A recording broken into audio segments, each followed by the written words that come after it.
मैं जहां भी रहता हूं, मैं कभी अपने आप को बॉस नहीं समझता, मैं बाप समझता हूं। ये मेरा परिवार है, मैं उनका बाप हूं। तो मैं रास्ते में अपने आप से लड़ता हुआ जा रहा था कि मैं पहली बार डीएम बना। डीएम का एक बहुत बड़ा औरा है, क्योंकि जब मेरी पोस्टिंग वहां होगी तो हमने पढ़ा और सुना, जो पहले सुना था पानी की समस्या है, और जहाँ पानी नहीं होता है वहां गरीबी होती है, पिछड़ा हुआ है, वहां डकैतों बदमाशों का बड़ा की बाधा में बड़ी दिक्कत है, लॉ एंड ऑर्डर की। जी, तो क्या कोई ऐसी विशेष चुनौती के बारे में सर आप बता सकते हैं? बांदा के कई गांवों में शादी नहीं होती है बच्चों की। तो हमने कहा क्यों शादी नहीं होती है? तो कहने लगे शादी इसलिए नहीं होती है कि बांदा में पानी नहीं है, तो लोग लड़कियों की शादी इसलिए नहीं कि कौन बच्ची जाएगी 10 किलोमीटर से पानी लेने, और जहां पानी नहीं होता वहां गरीबी होता। तो अपने कार्यकाल में नागरिकों को निर्णय लेने की प्रक्रियाओं में सक्रिय रूप से शामिल करने के लिए आपने क्या अभिनव तरीके इस्तेमाल करे? देखिए, इसके लिए हम क्या करते हैं, हम जनता से खूब मिलते हैं, और जहां जैसी जनता वैसा मैं बन जाता। अगर मैं किसान में गया तो किसान बन गया, जैसा देश वैसा भेष। तो उससे क्या होता है, हमारा उनसे कनेक्ट बनता है बढ़िया। जो गवर्नेंस है सर, गवर्नेंस में आप ट्रांसपेरेंसी को और अकाउंटेबिलिटी को, तो इसे सुनिश्चित करना, इसको जस्टिफाइड करना, इसको आप सेट करना एक बहुत बड़ा अपने आप में चैलेंज है। देखिए, ट्रांसपेरेंसी क्या है? कोई काम हो रहा है, दो ही लोग जाने और लोग ना जाने तो ट्रांसपेरेंसी नहीं है, और सब लोग जाने तो ट्रांसपेरेंसी बढ़ गई, ट्रांसपेरेंट हो गया। अभी मैं एक विभाग में था, सिंचाई विभाग में, तो वहां क्या था कि बहुत जिलों में ऑफिस थी, ऑफिस बिल्कुल जर्जर, सब कह रहे तो ये बैठ जाएगा, बंद हो जाएगा, और पानी 4 ही महीना मिलता है बरसात में। तो 8 महीना जब पानी नहीं मिलता है, अगर आप उसको धरती में डाले हो तो 8 महीना धरती से निकाल के पीते रहिए। तो ये जो इसको कहते हैं वाटर कंजर्वेशन, जल संरक्षण, जो हम नहीं करते। मैं चाहता हूं गांव का विकास हो। जब तक हमारे इंडिया में गांव का विकास नहीं होगा, देश का विकास नहीं हो सकता। लोगों के हारे मन को बदला और लोगों में एक उल्लास आया, हम भी बांदा के भले हैं, हम कुछ भी कर सकते हैं, जैसे नोएडा वाला कर सकता, गाजियाबाद वाला। ये अप्रोच सर बाकी एडमिनिस्ट्रेटिव जो ऑफिसर्स हैं इंडिया में, उनमें क्यों इतना नहीं देखने को मिलता है? एक्चुअली ये काम बहुत आसान नहीं है। अभी हमने आपको बताया ना कि आपको दिन में कई बार नीचे आना पड़ेगा, और मैंने ये महसूस किया कि 99% लोगों के अंदर अच्छी भावना है, लेकिन वो माहौल नहीं पाते हैं। वो माहौल, अगर आपने वो माहौल दिया तो उनके अंदर वो अच्छी भावना निकल के आएगी और काम करते हैं। अब ये पिक्चर बनी है एक दिन का मुख्यमंत्री नायक, तो हमने उसी की नकल की, हम युवाओं के लिए एक दिन का अधिकारी बनाए। अरे भैया, लोगों से नहीं मिलना है तो ये आईएएस ठीक नहीं है। इसमें तो जिसको जनता के बीच रहना, जनता के दुख दर्द को दूर करने में मजा आता हो, वही इस सेवा को एंजॉय कर सकता है। हम तो सेवा निवृत्त नहीं होने वाले हैं, हम केवल सेवा बदलेंगे। नमस्कार, मेरा नाम है डॉक्टर मोहित चौधरी और आप देख रहे हैं बुकबाज। आज हम हैं लखनऊ में और हमारे साथ एक विशेष मेहमान हैं डॉक्टर हीरालाल जी, जो कि वर्तमान में आयुक्त और रजिस्ट्रार हैं उत्तर प्रदेश कोऑपरेटिव सोसाइटी के। वैसे तो डॉक्टर हीरालाल जी पूरे भारत में किसी परिचय के मोहताज नहीं हैं, क्योंकि ये प्रसिद्ध हैं, ये जाने जाते हैं अपने नवाचारी दृष्टिकोण के लिए, अपने समाज सेवा के लिए, समर्पित कार्यों के लिए, और इसके अलावा आजकल सर काफी समय से बड़ी चर्चा में है अपनी पुस्तक डायनेमिक डीएम के कारण। तो आइए हम स्वागत करते हैं अपने शो में डॉक्टर हीरालाल जी का। सर, आपका बहुत बहुत स्वागत है। थैंक यू, शुक्रिया आपका भी। आपका कीमती समय हमको दिया, उसके लिए आपका बहुत बहुत आभार सर आपका। अच्छा सर, अभी इंटरव्यू से पहले मैं आपकी किताब पढ़ रहा था जिसका शीर्षक है डायनेमिक डीएम, सहयोग से सुशासन और सुशासन से समृद्धि। डायनेमिक डीएम जो शीर्षक आपने रखा है सर, तो इसमें एनर्जी भी है, उम्मीदें भी हैं, सब इसमें समाया हुआ है। तो इस शब्द ने आपकी कार्यशैली को और आपके जीवन को किस तरह से प्रभावित किया है सर? देखिए, जो डायनेमिक डीएम शब्द है, ये मेरे कार्यों और जीवन शैली से ये बना है। आप जो क्वेश्चन पूछ रहे हो वो वैसा ना हो के उल्टा है। एक्चुअली हमारी जो आदत है कि किसी भी काम को करो तो वो उसमें ऊर्जा हो, प्रसन्नता हो, और सब हंसी खुशी के माहौल में करें। तो उसके लिए जब तक उसमें ऊर्जा नहीं होगी, डायनेमिज्म नहीं होगा, गतिशीलता नहीं होगी, तब तक वो होगा नहीं। अब आपको ऊर्जा चाहिए, और बहुत सारी ऊर्जा, जितनी ज्यादा ऊर्जा उतना ज्यादा प्रसन्नता, उतनी ज्यादा वेग, उतना तेजी से काम होगा। तो इसके लिए सबकी ऊर्जा को इकट्ठा करना पड़ता है, सबको जोड़ना पड़ता हो, जब सब लोग मिलके काम करते हैं तो वो प्रसन्नता होती है, ऊर्जा ज्यादा होता है। तो ये मेरा फंक्शनिंग स्टाइल है, मेरे कार्य करने की पद्धति है, वो मेरी आदत बन गई है गवर्नेंस की। तो उससे इस किताब का नाम पड़ा डायनेमिक डीएम। अच्छा, आपको जो ये नाम आपने लिया है किताब का डायनेमिक डीएम, और आप बांदा जिले के डीएम भी रह चुके हैं, और वहीं से आपको ये नाम आपके साथ जुड़ गया, तो वहां का क्या आपके साथ अनुभव रहा, अच्छा बुरा क्या अनुभव आपके साथ रहा कि जिसने आपको और ज्यादा प्रेरित किया समाज में कुछ नया करने के लिए? क्या समस्याएं आपने वहां पे देखी बांदा में डीएम रहते हुए? जब मैं यहाँ से डीएम बन के 31 अगस्त 2018 को जा रहा था, तो मैं रास्ते में अपने आप से लड़ता हुआ जा रहा था कि मैं पहली बार डीएम बना। डीएम का बड़ा भारी हवा है कि डीएम डीएम डीएम, कहीं भी जाओ आप डीएम हो, तुम डीएम बनोगे, बोलो डीएम। हाँ, डीएम का एक बहुत बड़ा औरा है। तो मैं भी यही सोचता जा रहा था कि भले मैं आईएएस हूं, मेरा बहुत सारा अनुभव था, क्या मैं इतनी बड़ी कुर्सी को चला पाऊंगा? क्योंकि जब मेरी पोस्टिंग वहां होगी तो हमने पढ़ा और सुना, जो पहले सुना था, पानी की समस्या है, और जहाँ पानी नहीं होता है वहां गरीबी होती है, पिछड़ा हुआ है, वहां डकैतों बदमाशों का बड़ा की बांदा में बड़ी दिक्कतें, लॉ एंड ऑर्डर की। तो ये सब चैलेंज मैं रास्ते में लड़ता गया और एक चुनौती लेके गया। लोग जाते हैं कि मैं डीएम हो गया, ये वो, उनको दूसरी दुनिया में जीतते हुए जाते, मैं परेशान होते जा रहा था कि मैं इसको चला पाऊंगा, कर पाऊंगा, ये सबसे निपट पाऊंगा कि नहीं। तो मैंने अपने आप से चुनौती लिया, और जब मैंने चुनौती लिया तो मुझे नतीजा भी मिला। वहां मेरा अनुभव बहुत अच्छा रहा, इतना अच्छा रहा कि उस अच्छाई में ये किताब बन गई। मतलब वहां इतने अच्छे अच्छे काम हुए जनता के माध्यम से। हमने कुछ नहीं किया, देखो सही बात यही है, जनता ने किया। हमने केवल जनता को मिलाया, जनता को पटाया, जनता का विश्वास जीता, और जनता और हम मतलब कि जिला प्रशासन मिलकर काम करने लगे, और जितने भी काम किए हम लोगों ने, सब में अच्छे रिजल्ट आए। और उसी पर यह किताब लिखी है कि हमने क्या क्या किया, कैसे किया और किसके सहयोग से किया। जी, तो क्या कोई ऐसी विशेष चुनौती के बारे में सर आप बता सकते हैं जिसने आपके डायनेमिक दृष्टिकोण को एक जगाया हो, या आपको लगा हो कि भाई हाँ, आपको महसूस हुआ हो कि हाँ भाई अब कुछ अलग करना है, या ये समस्या है, बड़ी गंभीर समस्या है, इस दिशा में कुछ काम होना चाहिए? हाँ, देखिए, मैं किसी वहां जब गया तो एक आध बहुत जल्दी ही जाने के 1 महीने के अंदर कहीं हम चर्चा कोई कर रहा था कि साहब हमारे गांव में या कुछ गांवों में, बांदा के कई गांवों में शादी नहीं होती है बच्चों की। तो हमने कहा क्यों शादी नहीं होती है? तो कहने लगे शादी इसलिए नहीं होती है कि बांदा में पानी नहीं है, तो लोग लड़कियों की शादी इसलिए नहीं कि कौन बच्ची जाएगी 10 किलोमीटर से पानी लेने, और जहां पानी नहीं होता वहां गरीबी होता। ये बात मेरे लिए बहुत चुभ गई, क्या कि मैं उस जिले का कलेक्टर हूं जहां की कई गांव के बच्चों की शादी नहीं होती इसलिए कि पानी नहीं है। तो मैंने कहा हम हर गांव में पानी लाएंगे और सबकी शादी करवाएंगे। और हमने ये अभियान छेड़ा और सबको स्कीम बनाई, योजना बनाई, जनता को आगे किया। मैं पीछे रहा, पीछे से सपोर्ट किया, डायरेक्शन दिया, आइडिया दिया, और बांदा के लोग, सब समाज, बांदा का समाज और बांदा का जिला प्रशासन मतलब सरकार और समाज में मिलके 1 साल में 1 मीटर 34 सेंटीमीटर पानी बढ़ा दिया। तो ये मतलब घटना कि शादी नहीं होती है, उसने एक बहुत बड़ा प्रयोग करा दिया और एक बहुत बड़ी समस्या का समाधान निकाल दिया। सर, जन भागीदारी, पब्लिक पार्टिसिपेशन को आप गुड गवर्नेंस की कुंजी मानते हैं, तो अपने कार्यकाल में नागरिकों को निर्णय लेने की प्रक्रियाओं में सक्रिय रूप से शामिल करने के लिए आपने क्या अभिनव तरीके इस्तेमाल करे? देखिए, इसके लिए हम क्या करते हैं, हम जनता से खूब मिलते हैं, और जहां जैसी जनता वैसा मैं बन जाता। अगर मैं किसान में गया तो किसान बन गया, अगर मैं किसान के बीच जा रहा हूं तो मैं कुर्सी उर्सी नहीं बैठता, किसान के मेड़ पे बैठ के बात करूंगा, या नीचे जमीन में बैठक जमीन की दरी पे बात करूंगा। स्टूडेंट में गया तो स्टूडेंट बन जाता हूं, जैसा देश वैसा भेष। तो उससे क्या होता है, हमारा उनसे कनेक्ट बनता है बढ़िया। जब कनेक्ट बढ़िया होता है तो कम्युनिकेशन अच्छा होता है, जब कम्युनिकेशन अच्छा होता है तो कोऑपरेशन अच्छा होता है। वो मुझे कभी ये नहीं समझे कि मैं बॉस हूं, डीएम अपने आप को बॉस कहलाता। मैं जहां भी रहता हूं, मैं कभी अपने आप को बॉस नहीं समझता, मैं बाप समझता हूं कि ये मेरा परिवार है, मैं उनका बाप हूं।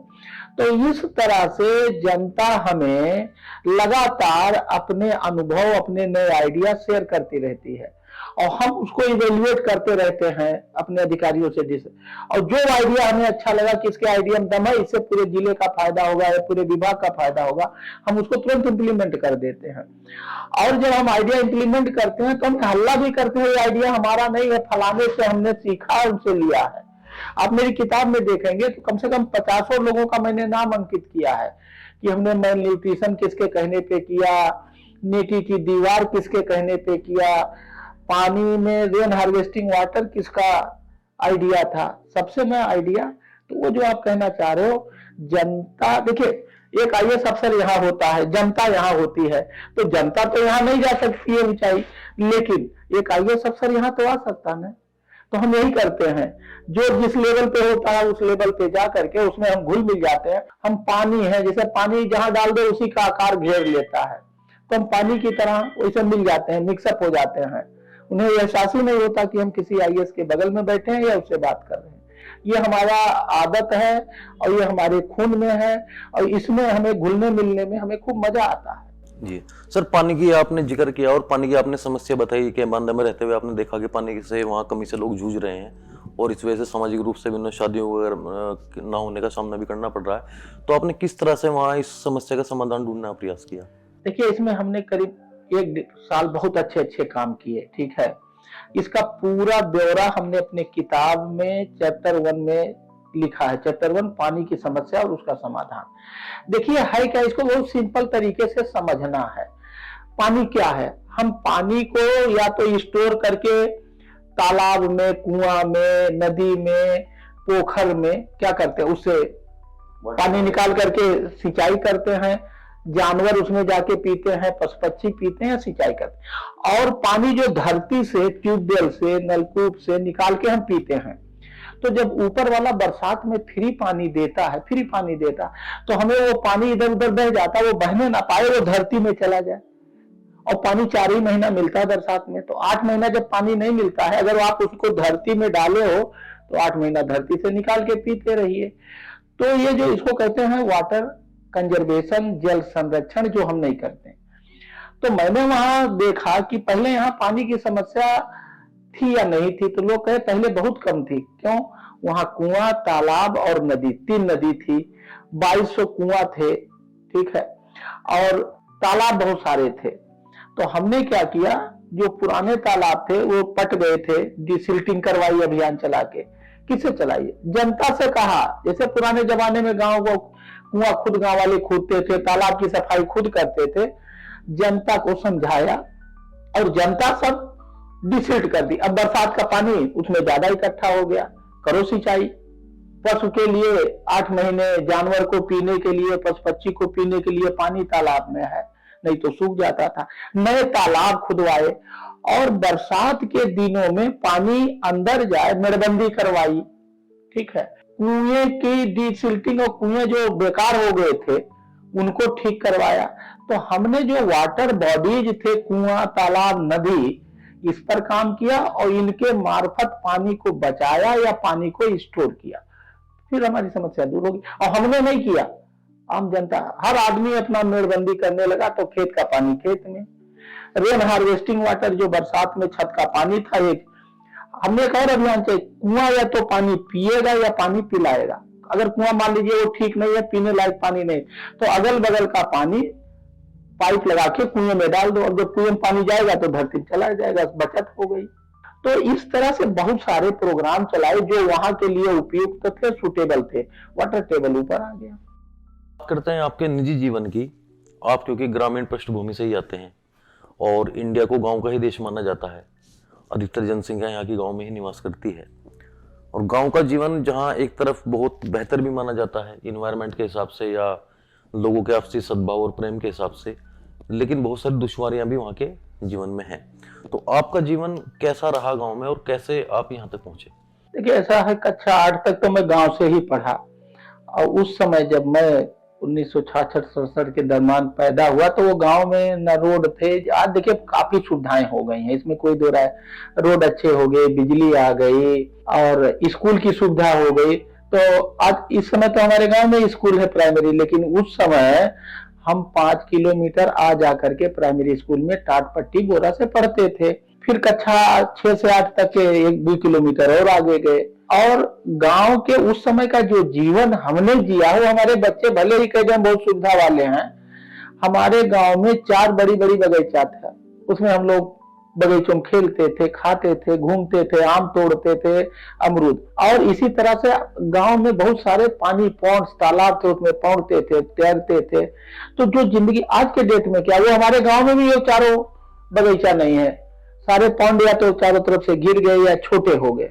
तो देखो, नेचुरल लाइफ या नेचुरलिटी के हिसाब से तो हमने विकास नहीं गड़बड़ किया, क्योंकि वो पेड़ और पानी की संख्या और उसका एरिया घटा है।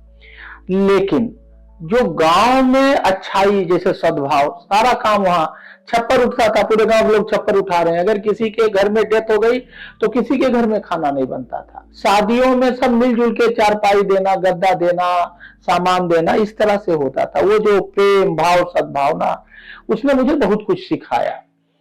और उसके बाद जब मैं पढ़ के नौकरी में आया तो मैं उसे भूल नहीं पाया। आज भी मैं गांव से पूरी तरह से जुड़ा हूं, गांव से मेरा लगाव है। और गांव के नाम पर मैं मॉडल गांव नाम का एक प्रोजेक्ट से भी जुड़ा हुआ हूं, क्योंकि मैं चाहता हूं गांव का विकास हो। जब तक हमारे इंडिया में गांव का विकास नहीं होगा, देश का विकास नहीं हो सकता, क्योंकि इंडिया गांवों का देश माना जाता है। आज लोग कहते हैं कि साहब 70% आबादी जो है गांव की और 30% शहर की। हम कहते हैं 95% आबादी गांव की ही आज भी। जिस 30% को आप लोग कहते हैं, अगर आप उनको देखिए तो शहर में है, लेकिन गांव में उनकी जमीन है, छुट्टी में वो जाते हैं, वहां से अनाज लाते हैं, खेती कराते हैं। और जो बड़े बड़े लोग हैं, उन्होंने फार्म हाउस खरीद लिया, तो वो भी तो खेती किसान हो गए ना। फार्म हाउस खरीद लिया हो तो और बढ़िया किसान है। तो अगर इस नजरिए से देखा जाए तो 95% आज भी इंडिया के लोग किसान हैं। और जब तक किसान खुशहाल नहीं रहेगा, गांव खुशहाल मजबूत धनी नहीं होगा, तब तक इंडिया विकसित देश नहीं हो सकता। ऐसा मेरा भी मानना है और बहुत लोगों का मानना है, जो डिस्कशन से पता लगता है। अच्छा सर, आपने अभी मॉडल गांव की बात की, तो क्या कॉन्सेप्ट है मॉडल गांव का? एक्चुअली मॉडल गांव का कॉन्सेप्ट है, मैं डीएम बांधा था 1.5 साल, तो वहां मैंने बहुत सारे काम किए। पानी बढ़ाया तो क्रॉप प्रोडक्टिविटी बढ़ गई। 2019 पार्लियामेंट के इलेक्शन में हमने 10.5% वोटिंग बढ़ा दिया, डेमोक्रेसी को मजबूत कर दिया, भाईचारा बढ़ा दिया, मेल न्यूट्रिशन कम कर दिया, स्टूडेंट डेवलपमेंट पे बहुत सारे काम किए, महिला विकास पे बहुत सारे, ये सब 20-25 काम किए। तो उससे क्या हुआ, हर गांव में ओवरऑल वृद्धि हुई। जो लोगों का मन था बांदा में, ये तो बांदा में कभी विकास हो ही नहीं सकता है, ये तो पिछड़ा जिला है, तो पैदा हुए ही है इसे जगह पे, हमारा कुछ नहीं हो सकता, मतलब हारा हुआ मन, डेफिटिस्ट माइंडसेट को हमने उसको बदला कि जो काम नोएडा में हो सकता है, मेरठ में हो सकता है, गाजियाबाद में हो सकता है, वो काम बांदा में भी हो सकता है। लोगों के हारे मन को बदला और लोगों में एक उल्लास आया, हम भी बांदा के भले हैं, हम कुछ भी कर सकते हैं जैसे नोएडा वाला कर सकता, गाजियाबाद वाला। तो इन सब को मिला करके जब मैं वहां से हटा तो आईसीसीआई फाउंडेशन के एक हेड थे, वो मेरे काम को देखते थे, वो मेरे संपर्क में आए, खुद उन्होंने मुझसे संपर्क किया लिंक्डइन पे कि जो है आप इस काम को पूरे प्रदेश में, देश में करिए जो बांदा में किया। और फिर वहीं से हमारे एक मित्र हैं मुनीष जी, जो कि नाबार्ड के रिटायर्ड सीजीएम है, मैंने उनसे कहा ऐसे ऐसे ऑफर आया है, दोनों से मिलवाया और दोनों ने मिल करके मॉडल गांव का प्रोजेक्ट चलाया। तो जो हमने बांदा में किया, पानी बचाओ, पेड़ जियाओ, मेल न्यूट्रिशन खत्म करो, स्टूडेंट डेवलपमेंट, महिला विकास, उन्हीं सब चीजों को हम लोग मॉडल गांव में सिस्टमेटिक तरीके से चलाते हैं। इसकी एक छोटी सी ऑफिस है, मैं इसका ऑनरेरी एडवाइजर हूं, मानद सलाहकार हूं। और छुट्टी के दिन, सैटरडे संडे के दिन हम लोग मॉडल गांव किसी न किसी गांव में जाते हैं और गांव में जा करके गांव वालों को सहयोग करते हैं, उनकी दिक्कतें दूर करते हैं। उनका उल्लास बढ़ाते हैं, जिससे गांव की समस्याएं कम हो और गांव का विकास हो। तो अभी सर आप लखनऊ के क्षेत्र के आसपास के क्षेत्र में अभी अग्रसर हैं या एक्टिव है इसमें, या फिर आप अभी बांदा की तरफ ही वहाँ जाते हैं? नहीं, ये तो देखिए, इसकी फिलॉसफी ये है कि जो प्रधान, हम लोग प्रधान से बात करते हैं, बहुत सारे अच्छे प्रधान हैं कि वो अपने गांव को बहुत अच्छा करना चाहते हैं। फिर मॉडल गांव, उनके बीच एक सिंपल एमयू होता, फिर उस गांव का प्रधान, फिर हम लोग धीरे धीरे उस गांव से जुड़ते हैं, गांव वालों से बात करते हैं, और गांव का विकास तब तक नहीं होगा जब तक पूरे गांव के लोग मिलकर उस विकास में अपनी भूमिका नहीं निभाएंगे। वही पब्लिक पार्टिसिपेटरी अप्रोच को हम लोग बढ़ावा देते हैं। हर व्यक्ति गांव के विकास में काम करने लगेगा, कंट्रीब्यूट करने लगेगा, जो भी जिसके पास है वो गांव के विकास में लगाए। बुद्धि है बुद्धि लगाओ, पैसा है पैसा लगाओ, मेहनत है मेहनत लगाओ। बहुत सारी चीजों की आवश्यकता होती है गांव के विकास में, जिसके पास जो है सब लगाओ। अब ये लगाओ, इस मनोदशा को बनाने के लिए मॉडल गांव लोगों को समझाता है, प्रेरित करता है, और धीरे धीरे गांव विकास की तरफ बढ़ता है। तो ये तो बड़ा सबक है आजकल के युवा नेताओं के लिए और जो ग्राम प्रधान उनके लिए भी। तो जो गवर्नेंस है सर, गवर्नेंस में आप ट्रांसपेरेंसी को और अकाउंटेबिलिटी को, तो इसे सुनिश्चित करना, इसको जस्टिफाइड करना, इसको आप सेट करना एक बहुत बड़ा अपने आप में चैलेंज है। तो आपने इसके दिशा में कुछ कदम उठाए हैं क्या? किस तरह से इसको बेहतर और बना सकते हैं, इसके बारे में आप क्या सोचते हैं? देखिए, ट्रांसपेरेंसी क्या है, पहले इसको समझिए बड़े सिंपल भाषा में। कोई काम हो रहा है, दो ही लोग जाने और लोग ना जाने तो ट्रांसपेरेंसी नहीं है, और सब लोग जाने तो ट्रांसपेरेंसी बढ़ गई, ट्रांसपेरेंट हो गया। तो हम तो कह रहे हैं कि हम सबको जगाते हैं, सबको मिलाते हैं, सबको पटाते हैं, और सब मिलकर काम करते हैं, तो ट्रांसपेरेंसी तो ऑटोमेटिक आ गई। कुछ लोग कहते नहीं नहीं, बस हम ही दो जाने और कोई ना जाने, हम ही दो बताएंगे वही करो। हमारा फिलॉसफी है जिंदगी का, सब जानो, सब कुछ जानो और सब मिलके करो, तो हमारा टोटल काम ट्रांसपेरेंसी वाला। ये अप्रोच सर बाकी एडमिनिस्ट्रेटिव जो ऑफिसर्स हैं इंडिया में, उनमें क्यों इतना नहीं देखने को मिलता है?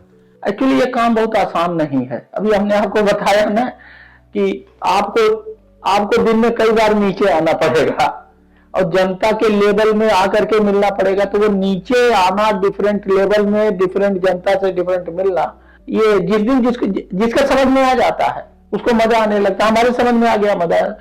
ऐसा नहीं, बहुत सारे अफसर हैं जो जनता से मिलना, जनता के बीच रहना, जनता के दुख को अपना दुख समझना, उसको दूर करके और मजा लेना। हमारे पास कोई फोन करता है, हम उसके फोन उठाते हैं, उसकी समस्या सुनते हैं और दूर करते हैं, तो हमें मजा आता है। इसलिए नहीं कि हमने कोई एहसान कर दिया।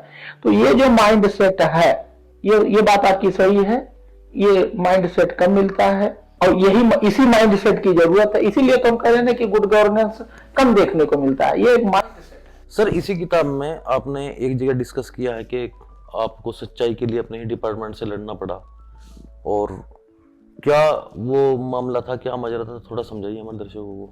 देखिए, सच्चाई के लिए तो ये यूनिवर्सल ट्रूथ है, लड़ने पड़ता है।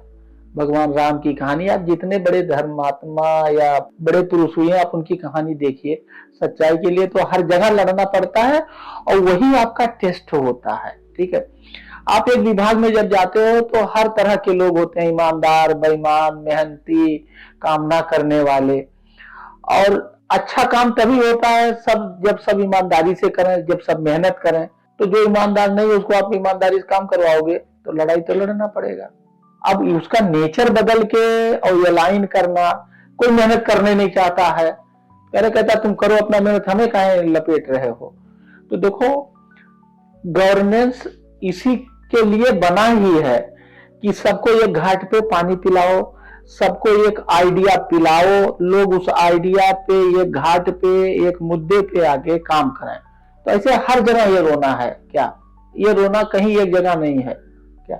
अभी मैं एक विभाग में था, सिंचाई विभाग में, तो वहां क्या था कि बहुत जिलों में ऑफिस थी, ऑफिस बिल्कुल जर्जर, सब कह रहे हैं तो ये बैठ जाएगा, बंद हो जाएगा। तो हम क्या करते हैं, देखो, काम करने के दो तरीके हैं। किसी काम में दो चीज होता है, एक हार्डवेयर, एक सॉफ्टवेयर। तो लोग ज्यादा काम हार्डवेयर पे करते हैं, हम सॉफ्टवेयर पे करते हैं। सॉफ्टवेयर क्या है? बुद्धि किसके पास है? हमारे उस ऑर्गेनाइजेशन में जो ये आदमी होते हैं। तो सबसे पहले जो वहां उसके आदमी होते हैं, कर्मचारी, चाहे चपरासी हो, चाहे बाबू हो, चाहे इंजीनियर हो, चाहे डॉक्टर हो, जो भी कुछ होते हैं, उन सबको कैसे अपडेट किया जाए, कैसे उसमें ऊर्जा भरा जाए, कैसे उनको काम के लिए प्रेरित किया जाए, जिसके लिए हम उनसे मिलते हैं, उनकी ट्रेनिंग कराते हैं, उनके अंदर जोश भरते हैं कि ऑर्गेनाइजेशन बैठेगा तो तुम बर्बाद होगे, ऑर्गेनाइजेशन बनेगा तो बनोगे। और मैंने ये महसूस किया कि 99% लोगों के अंदर अच्छी भावना है, लेकिन वो माहौल नहीं पाते हैं। वो माहौल, अगर आपने वो माहौल दिया तो उनके अंदर वो अच्छी भावना निकल के आएगी और काम करते हैं। तो ऐसे मैं जहां भी जाता हूं वहां मुझे ये डिस्कनेक्ट, डिफीट माइंडसेट, काम ना करने की आदत, पढ़ने लिखने सीखने की ना आदत, ये जो चीजें हैं, तो मैं इन्हीं कड़ियों को जोड़ना शुरू करता हूं। सब लोग ट्रेनिंग करो, उनको मोटिवेट करना कि भाई हम, आपका विभाग इतना पीछे है, क्या हम किसी से कमजोर हैं? तो कहता नहीं कमजोर है। तो हमने कहा अगर हम कमजोर नहीं है तो वो आगे कैसे है? जैसे मैं इस समय कोऑपरेटिव विभाग में हूं, अभी मुझे 15 दिन हुआ। अब मुझे अपने लोगों में सबसे बड़ी बात है, लोग क्या करते हैं, केवल बड़े बड़े अधिकारी से, टॉप वालों से मिलते हैं ना।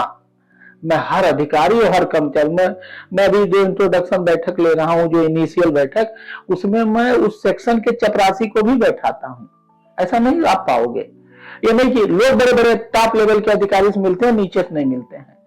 मान लीजिए आपने टॉप से मिला, वो मोटिवेट हो गया, चपरासी आपकी फाइल नहीं ले जा रहा, आपको पानी नहीं पिला रहा है, आपकी सफाई नहीं कर रहा, जो उसको करना है, तो आप कैसे काम कर लोगे? चपरासी का भी महत्व है। तो मैं सबसे मिलता हूं, सबको मोटिवेट। अब मैं क्या कह रहा हूं सबसे, एक चीज बताइए, यूपी में सहकारिता इंडियन सबसे अच्छा कहाँ है? तो कहते हैं गुजरात, महाराष्ट्र, ये वो, इनका नाम लिया जाता है। तो हमने कहा क्या उनके पास हम उनका खून हमसे ज्यादा मोटा है या हमारा खून पतला है, या उनके 4 हाथ हैं? नहीं साहब। तो हमने कहा जब नहीं है तो हम पीछे क्यों है? कुछ ना कुछ गड़बड़ है। आप सोचिए, हमें नंबर 1 बनना है। तो इस तरह से जब आप तर्क देके, लॉजिक देके कर्मचारियों को जोश देते हो, तो उनके अंदर से वो जो छिपी हुई चीजें हैं निकलती हैं और सब मिलके काम करने लगते हैं। तो विभाग, तो हम सब पहले हर कड़ी, टूटी हुई कड़ी को जोड़ते हैं, उसकी साफ सफाई, आयलिंग करके उसको मतलब रफ्तार में लाते हैं। नहीं, ये तो बड़ी अच्छी बात है, क्योंकि सर किसी भी सिस्टम को चलाने के लिए जो बॉटम लाइन का जो बंदा है उस तक का ख्याल अगर आप रखेंगे तो वो खुद आपका ख्याल रखेगा। क्योंकि अगर आप अपने से छोटे पद वाले को ज्यादा सम्मान देते हैं तो वो आपके लिए कुछ भी करने के लिए तैयार हो जाएगा। ये बहुत बड़ी बात है सर। तो सर आपकी खुद की जो कार्यशैली है, आपका काम का जो स्टाइल है, तो उसमें आप टेक्नोलॉजी में प्रेरित रहे हैं, टेक्नोलॉजी से भी और आर्टिफिशियल इंटेलिजेंस से भी।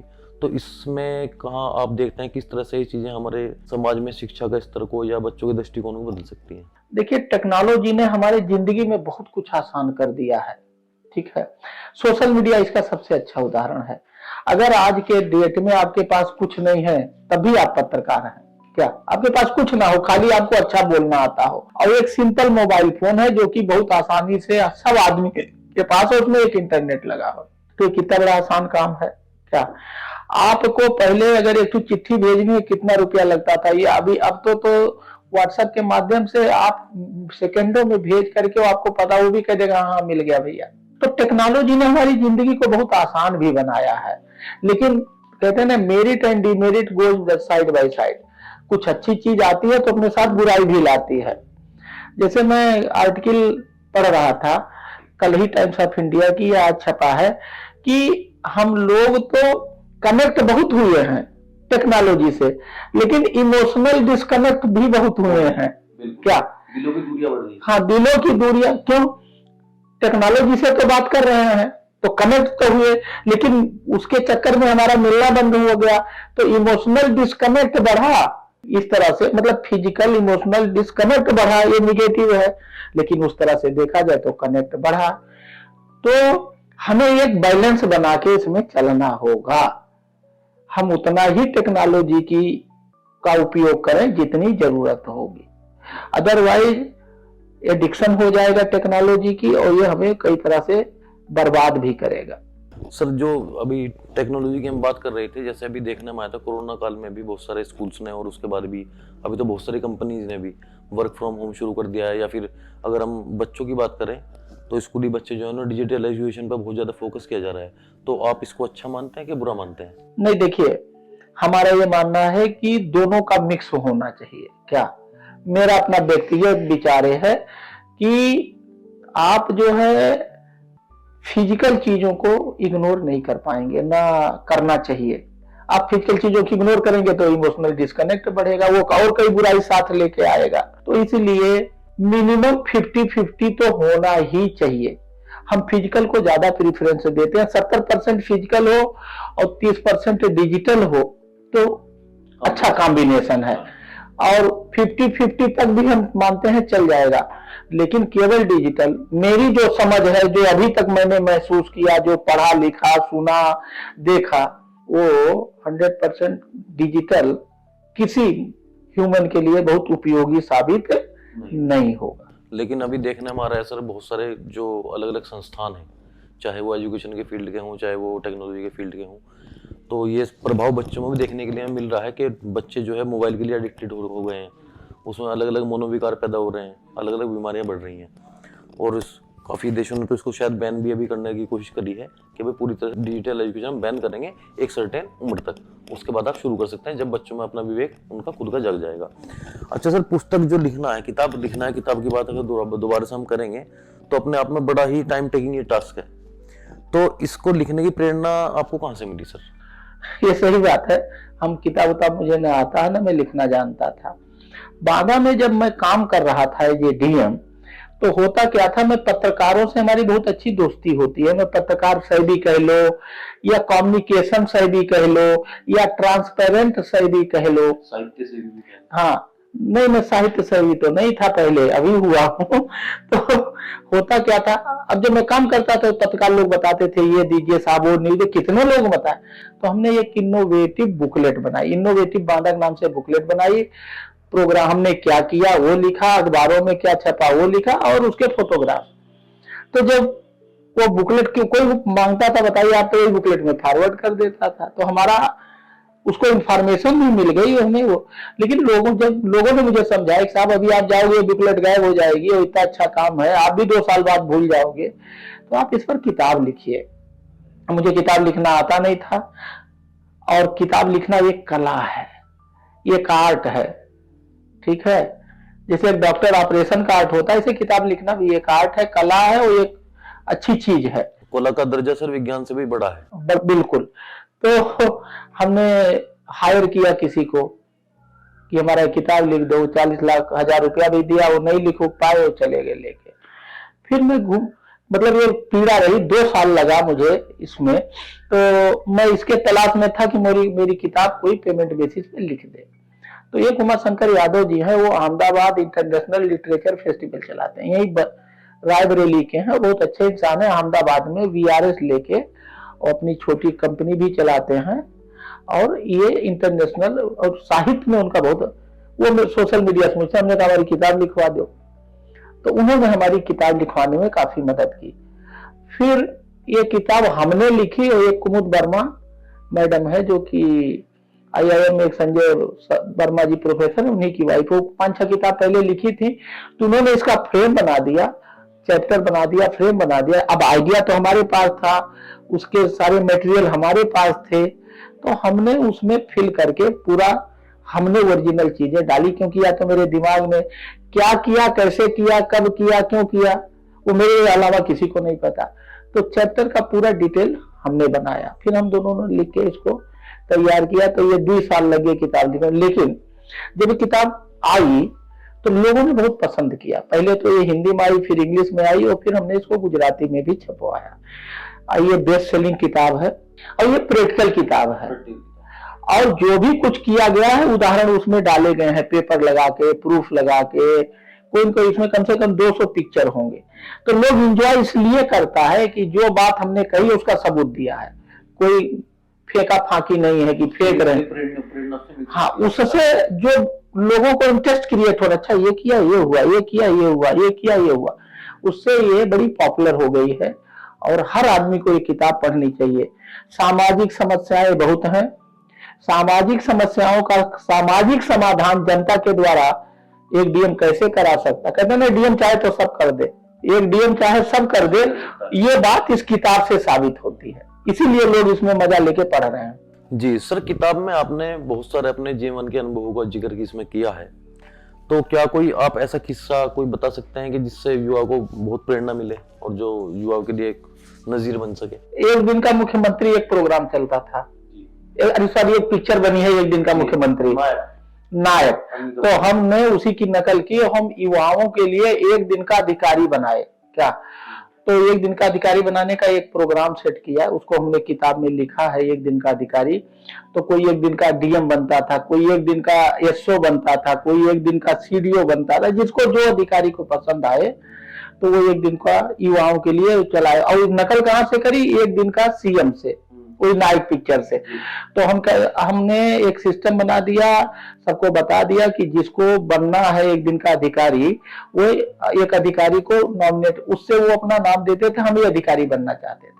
फिर हमने कहा फिर जो अधिकारी आप बनना चाहते हो 2 पेज ऑनलाइन ऑफलाइन लाइब्रेरी में जाके पढ़ के दो उस अधिकारी के बारे में, तो 2 पेज देते थे, पहला स्टेप।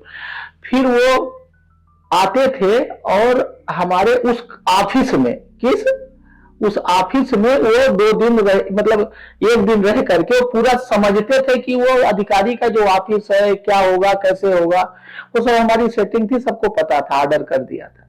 तो सेकंड स्टेप की आया वो अधिकारी क्या करता, कैसे बैठता, ऑफिस क्या है, कुर्सी कौन है, पूरी बेसिक जानकारी हो गई। फिर तीसरा स्टेप ये था, फिर एक दिन उस अधिकारी के साथ सुबह से लेकर शाम तक रहता था, उसी के साथ नाश्ता करता था, उसी के साथ खाता था और उसी के साथ रहता था। वो हाँ, उसकी कार्यशैली देखना, और वो अधिकारी जहां भी जाता था अपने बगल में बैठता था कि वो आज का ये अधिकारी है।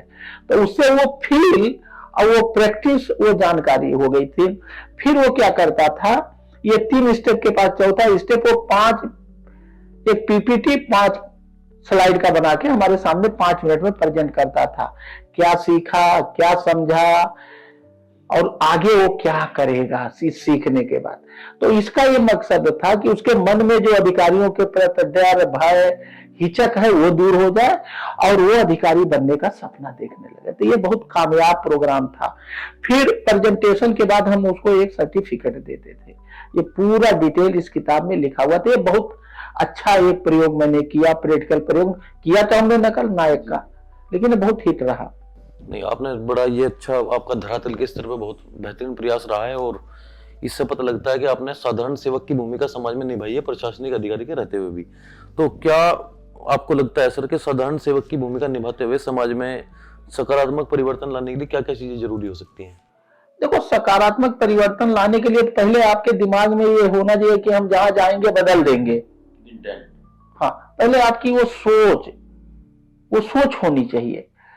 जैसे हम लोग मान लो किसी पोस्ट पे जाते हैं, तो पोस्ट पे आए और चले गए, कोई जानता नहीं। अब जब आप बदलने की, और बदलना क्या निगेटिव थोड़ी बदलना है, पॉजिटिव बदलना, वहां जो कमियां आ गई हैं या जो पिछड़ा हुआ है उनको जब आप ठीक करोगे, बेहतर करोगे, बदलाव फॉर बेहतरी, बदलाव जो करो बेहतर, तो बहुत सारे मेहनत करने पड़ेंगे। अच्छे काम को जो है आदमी बहुत जल्दी एक्सेप्ट नहीं करता, तो विरोध झेलना पड़ेगा, आरोप झेलना पड़ेगा, मुसीबत झेलना पड़ेगा। ठीक है, चेंज इज ऑलवेज रेजिस्टेड। आप कहीं बदलाव करोगे तो उसका विरोध होता है, तो वो विरोध नहीं झेलते। हमारी जो आदत है, हमें विरोध में ही मजा आता है। अगर विरोध नहीं होगा तो हम विरोधी पैदा कर लेते हैं। कैसे? अब जब आप जा करके सीधा सीधा काम करोगे, नियम से काम करोगे, मेहनत करोगे, करवाओगे, ईमानदारी से करो, तो जो दूसरे तरह के लोग हैं आपके दुश्मन पैदा हो जाएंगे। फिर वो आपको लंगड़ी तंगड़ी इधर उधर करने की कोशिश करते हैं। लेकिन सत्य में जयते, सत्य की जीत होती है। और सबको जो भी जहां है, ये कोई जरूरी नहीं है एक चपरासी, वो भी एक किसान है, वो भी बदलाव ला सकता है समाज में। हर आदमी को हमेशा बदलाव बेहतरी के लिए करते रहना चाहिए। यही उसका उद्देश्य होना चाहिए जीवन का, कि हम आए हैं तो हम दुनिया को बेहतर बनाएंगे, क्योंकि हम भी बेहतर जीना चाहते हैं। आपने सिर्फ बदलाव की बात करी है, और तो क्या आपको लगता है कि डीएम रहते हुए कोई भी अधिकारी जिले स्तर पे कहां से चीजें कहां तक कितनी बदल सकता है, किस लेवल तक वो बदल सकता है? डीएम की सीट में और डीएम के पद में और डीएम के औरा में इतनी बड़ी ताकत है कि वो कुछ भी बदल सकता है। और इसका जीता जागता उदाहरण मैं हूं। और ये बात साबित होती है इस किताब में जो कुछ उदाहरण सहित लिखा हुआ। हमने पानी 1 मीटर 34 सेंटीमीटर जनता के सहयोग से बढ़ाया, वोटिंग 10.5% बढ़ाई, क्रॉप प्रोडक्टिविटी 18.5% बढ़ा, वोटिंग परसेंटेज 10.5% से ज्यादा बढ़ा, मेल न्यूट्रिशन घटा, लोगों का दिमाग हार से जीत में बदला, लोग अच्छा सोचने लगे, जो डिस्कनेक्ट था वो कनेक्ट हुआ। एज डीएम ही किया। कुछ डीएम जो चाहे सो कर सकता है आज के भी माहौल में, लेकिन इसके लिए उसे हर तरह से तैयारी करनी पड़ेगी, उसकी नींद भी जाएगी, उसके ऊपर आरोप भी लगेंगे, उसको हैरान परेशान भी होना पड़ेगा, झेलने के लिए वो तैयार हो जाए, चैलेंज चुनौती को स्वीकार करे, कुछ भी किया जा सकता है।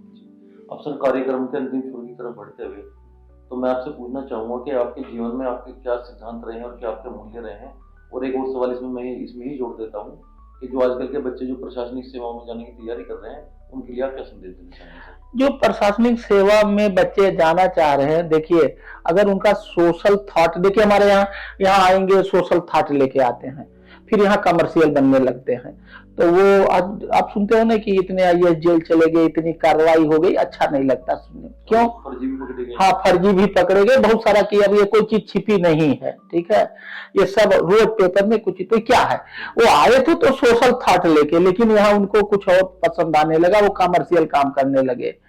और आप आए हो, जब आप सोशल थॉट लेके आ रहे हो इस सर्विस में, तो आपको मेहनत भी करना पड़ेगा, त्याग भी करना पड़ेगा, झेलना भी पड़ेगा। अब आप जैसे इस सेवा माने के बाद दूरी बनाओगे तो आप बेकार हो जाओगे, आप इस सेवा को एंजॉय भी नहीं करोगे। तो अगर आपका माइंड सेट सोशल है और उसको एंजॉय करना चाहते हो उस लाइफ को, तभी आओ। और अगर ऐसा नहीं है तो आप आओगे तो यहाँ खुशी के बाजावा क्या दुख मिलेगा, जो कि आजकल कार्रवाई और डिफरेंट तरीके से परेशानी लोगों के जिंदगी में आ रहा है। दूसरी बात, आज के डेट में आईएएस की तैयारी करना बहुत आसान हो गया है, पहले ऐसा नहीं था। जो चाहो, जो पढ़ना चाहो, जैसे पढ़ना चाहो, ऑनलाइन उपलब्ध है। जो आईएएस में लड़के सेलेक्ट होते हैं वो मेंटरिंग करते हैं, क्या पढ़ो, कैसे पढ़ो, क्यों पढ़ो, वो सब आपको उनसे संपर्क करो, सोशल मीडिया से नंबर ले लो, वो आपके मेंटरिंग करेंगे, ठीक है। इसके लिए शहर में ना रहना जरूरी है ना, गांव में रहना, आप गांव में भी रह के तैयारी कर सकते हो। मोबाइल फोन चाहिए तो इंटरनेट का क्रांति ला दी इस मामले में। और इसमें से जो सबसे बड़ी बात है, हिम्मत नहीं हारना है।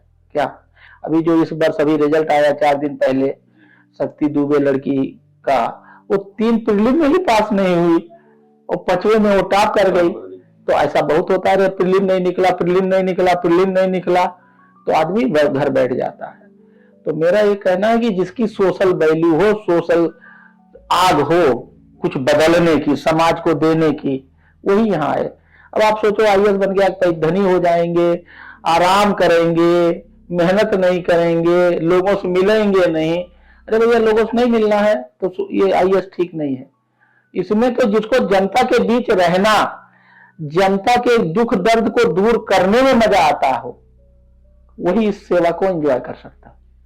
जी, तो हमने आज समझा कि किस तरह से अच्छा प्रशासनिक अधिकारी बनने के लिए इंटेंट, नैतिक मूल्य और सिद्धांत और ईमानदारी, और इंटेंट और मेहनती, इंटेंट का बड़ा लगातार पढ़ते लिखते रहने की आदत और सीखने की आदत। और हम कुछ नहीं जानते हैं, ये भी एक बड़ा जरूरी है। हम हमेशा ये मान के चलते हमें कुछ नहीं आता, कि हमारा पेट नॉलेज का खाली है, हम उसमें भरने की हमेशा कोशिश करते हैं, तो सीखते रहते हैं, हर आदमी सीखते हैं। सर, क्या आप कुछ और इस किताब के बारे में दर्शकों को बताना चाहेंगे? जो देखिए, मैंने अभी अपने ये डायनेमिक डीएम किताब लिखने में जो बाधा आई वो मैंने बताया। मैं आपको बताऊं, मैंने जब एक किताब छपवानी थी तो एक प्रकाशक को फोन करके, यहाँ बुक स्टॉल लगा था, तो मैं उनसे मिलने गया आईएएस ऑफिसर, बड़े उम्मीद से, एक किसी से फोन कराया, बड़े प्रकाश, उसने मुझे लिफ्ट नहीं दिया, तो मुझे बड़ा बुरा भी लगा। आज मुझे हर प्रकाशक जानता है इस किताब की वजह से। जो आदमी करता है उसको उसे डॉक्यूमेंट करना चाहिए, किताब के रूप में, वीडियो के रूप में, डॉक्यूमेंट्री के रूप में, किसी ना किसी। ये हमारी आदत नहीं। एक चीज बताइए, हम लोग जो भी पढ़ते हैं तो किताब के रूप में ही तो पढ़ते हैं। किसी ने कुछ किया था, अगर वो न लिखा होता तो आज हमें वो नॉलेज कैसे मिलती? क्या? तो किताब लिखना का मतलब है ज्ञान दान। हर आदमी को लिख करके ज्ञान दान करना चाहिए। एक बात, सभी को लिखना चाहिए, कुछ भी जो जिसने अच्छा किया उसको डॉक्यूमेंट करना चाहिए। चाहे अब तो डिजिटल डॉक्यूमेंटेशन है किताब के, और किताब सबको पढ़ना चाहिए। पढ़ने की आदत लोगों में बहुत कम हो गई है। और ज्ञान प्राप्त करने के लिए हमेशा परेशान रहना चाहिए। हम तो ज्ञान प्राप्त करने के लिए एक साल 2009-10 में अमेरिका में रहे, मास्टर ऑफ पब्लिक एडमिनिस्ट्रेशन करने आए। वहां खुद खाना बनाना, झाड़ू लगाना, सब कुछ, कपड़ा धोना, सब कुछ खुद करना पड़ता था। ऐसा तो हमने जो यहाँ IAS अफसर कभी या PCS अफसर किया नहीं, लेकिन वहां किया। लेकिन हम दीवाने थे ज्ञान पाने के, तो तलाशते तलाशते अमेरिका तक ज्ञान ढूंढते चले गए और लेके आए। तो सबको एक काम ये भी करना चाहिए। तीसरा चीज मैं ये बताना चाहूंगा, जहां भी जाओ, क्या, do the same thing differently. मतलब do the same thing differently, चीजों को नए तरीके से करने का प्रयास करो। घस और लकीर के फकीर मत बनो। इसका क्या मतलब है कि आप हमेशा सोचो जो काम हम करने जा रहे हैं उसमें कास्टिंग कैसे घटाएं, लागत कैसे घटाएं, समय कैसे घटाएं, ठीक है, और करने का जो प्रोसेस है उसको आसान कैसे बना दें। अगर हर काम में do the same thing differently, ये 3 चीज डिफरेंट करने की कोशिश करो तो वो इनोवेशन हो जाता। मेरी ये आदत हो गई है। अभी national centre for good governance Mussoorie ने मुझे इनोवेशन इन डिस्ट्रिक्ट के लिए लेक्चर के लिए बुलाया था। 45 IAS अफसर श्रीलंका से आए थे। तो मैंने कैसे इनोवेशन किया जाता है, मैं कैसे करता हूं, मैंने अपने प्रैक्टिकल उदाहरण बताया। उन लोगों ने बहुत पसंद किया। अभी मैं 2024 के पार्लियामेंट इलेक्शन में जनरल ऑब्जर्वर था। क्या था? General observer. तो मैंने वहां ग्रीन इलेक्शन करा दिया। ये है उसकी किताब, देखिए, ये ग्रीन इलेक्शन की ये किताब है। ग्रीन इलेक्शन, ये क्या है sir? Green election, green election का मतलब कि जब हम इलेक्शन कराते हैं तो हम इलेक्शन के दौरान, ड्यू टू इलेक्शन, अगर इलेक्शन नहीं होगा तो वो काम नहीं करेंगे, वो एक्शन नहीं करेंगे तो ग्रीन गैस पैदा नहीं। इलेक्शन की वजह से जो एक्स्ट्रा ग्रीन गैस पैदा होती है उसको कैसे खत्म करो, पेड़ लगा करके, पैदा ना हो इसका उपाय करके, तो जीरो हो जाए तो ग्रीन इलेक्शन हो गया। फिर मेरी जनरल ऑब्जर्वर के रूप में ड्यूटी लग गई अणुशक्ति नगर और चेंबूर 2 विधानसभा में, कहा, महाराष्ट्र इलेक्शन में। वहां भी मैंने ग्रीन इलेक्शन कराए। तो मैं हमेशा do the same thing differently, इसका मतलब मैं हमेशा इनोवेशन करता ही रहता हूं, हर काम में, हर जगह, हर समय। तो ये मेरे 2-3 पॉइंट थे कि सबको किताब लिखना चाहिए, ज्ञान पाने के लिए हमसे ज्ञान के पीछे दीवाना रहना चाहिए, पढ़ते रहना चाहिए, मरते दम तक सीखना चाहिए और सबसे सीखना चाहिए। और तीसरा, do the same thing differently, innovation करते रहो। आपकी बातों से झलकता है और आपके व्यवहार से भी और आपके कार्यशैली देखते हुए, क्योंकि आप कर्मयोगी हैं, तो अभी प्रशासनिक सेवा में रहते हुए आप जिन कार्यों के लिए जाने जा रहे हैं, जिन कार्यों को आप आसानी से कर पा रहे हैं, कल जब आप रिटायर्ड होंगे या रिटायर्ड होकर घर आप आएंगे तो तब क्या आप इन चीजों को लगातार ऐसे ही जारी रखेंगे या क्या इस तरफ आप कैसे देखते हैं? नहीं, रिटायरमेंट के बाद तो जारी रखना ही है। ये रिटायर्ड शब्द बहुत खराब शब्द है। रिटायर का मतलब हो गया सेवानिवृत्त, कि अब हमें कुछ नहीं करना है। इससे हम सहमत नहीं। हम सेवा निवृत्त शब्द जो, इससे एक भावना हम ये पैदा करते हैं कि अब हमें सेवा नहीं करना है, इससे निवृत्त हो गए। एक वर्ड ही निगेटिव थॉट प्रोसेस लाता है। तो हम सेवा निवृत्त नहीं बदलते, हम केवल सेवा बदलते, निवृत्त नहीं होते। अभी क्या सेवा है? सरकारी सेवा है। रिटायरमेंट के बाद आपकी पब्लिक सेवा है, फ्री हो, जनता की सेवा करो। तो ये सेवा, हम तो सेवा निवृत्त नहीं होने वाले हैं, हम केवल सेवा बदलेंगे क्या। और ये जो इतना सोशल वर्क या जो भी जनता है सब जुड़ी है और जब तक जिंदा रहेंगे करते रहेंगे। तो हम रिटायर नहीं होने वाले हैं, हम सेवा बदलेंगे, बस इतनी सी बात है। वही सेवा अभी गवर्नमेंट के प्लेटफॉर्म पे कर रहे हैं, वही सेवा फिर हम फ्री होकर के अपने प्लेटफॉर्म पे करेंगे, बस इतनी सी बात है।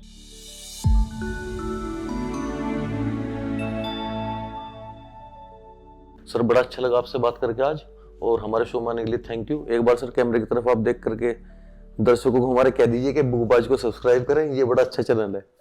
बुकबाज ने अभी मेरा इंटरव्यू किया, मैं इसको काफी दिनों से फॉलो कर रहा हूं और हम लोगों की काफी दिनों से बुकबाज से नितिन से बात भी चल रही थी, उनके पूरे टीम से बात चल रही थी, और आज 1 साल बाद हम लोग ये रिकॉर्डिंग इस किताब पे कर पाए। तो मैं तो बुकबाज का बहुत बड़ा फैन हूँ और बुकबाज के टच में 1 साल से हूँ। तो जो भी अच्छी किताबें, अच्छी जानकारी चाहते हैं, बुकबाज को सब्सक्राइब करें, जिससे इसके अच्छे नॉलेज, अच्छे प्रैक्टिसेज, अच्छी किताबें आप तक पहुंचे और आपको अच्छा नॉलेज मिले और आप एम्पावर्ड हो, क्योंकि नॉलेज इज पावर। सर बढ़िया लगा आपसे मिल करके और बड़ी प्रेरणा मिली, और हमारे शो में आने के लिए आपका बहुत बहुत धन्यवाद। Thank you. थैंक यू बुकबाज को, थैंक यू आपके पूरी टीम को, थैंक यू नितिन और मोहित और आप पूरे सभी टीम को थैंक यू कि आपने बहुत अच्छे तैयारी के साथ बुकबाज में डायनेमिक डीएम की किताब के ऊपर मेरा इंटरव्यू किया। Thank you.